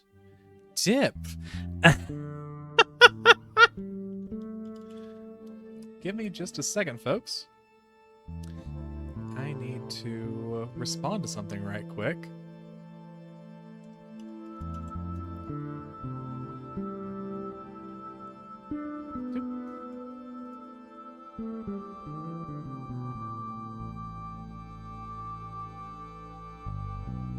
Alrighty. So, I was just reminded by something. We have gotten actually quite a bit more progress than I honestly anticipated. I will weigh the eyebrows and all that. But I was actually reminded just now of a previous agreement that I had made that starts in about 15 minutes. So I'm actually going to have to call it there, folks. Thank you so much for sticking around with me and enjoying this whole process. Oh, right. I completely forgot. Let me go ahead and just while we're still here. Ba-doop. Zoop. Zoop. That's important, you know. The scar is important. That looks more like me. There we go. Let us see who is online. There we are.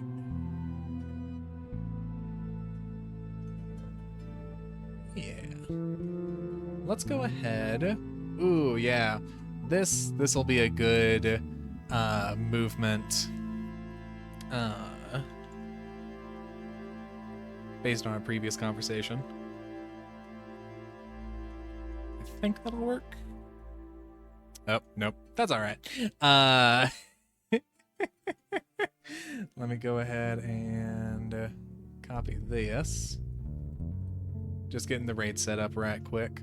One day I'll get better shorthand for all of this. But we are going to go ahead and raid a creator by the name of Tiefling Melissa, who is currently going over some leaks of the, or not leaks, but what's been announced and released for the 2024 D&D new player's handbook that Wizards of the Coast is putting out. So thank you all so much for sticking with me and making this such a delightful first art stream. And this was so much fun. This is definitely going to be here to stay. And yeah, thank you all so much. Again, I cannot say that enough. You know, I can say it too much, but I cannot say it enough. You as well, Slater. Have a wonderful rest of y'all's night. Have a fantastic rest of your day. Vishala, Slater, thank you for being here through the end. And, you know, just being with me through the start of this journey. And I'm really glad that y'all are enjoying it. Or at least I hope, you know, not to put words in y'all's mouths, but, yeah. As I said previously, I am actively working on setting up a Discord for any of those interested, and we're going to be continuing with... Good to hear, Slater. Good to hear. That means a lot, man. We're going to be continuing on tomorrow with some Monster Hunter World. Going to get that on the books. Picking up the story of Thea and Meat Shield 3. Honestly, with all the distractions, I am still surprised we got as far as we did today. Have a wonderful rest of your day, and peace.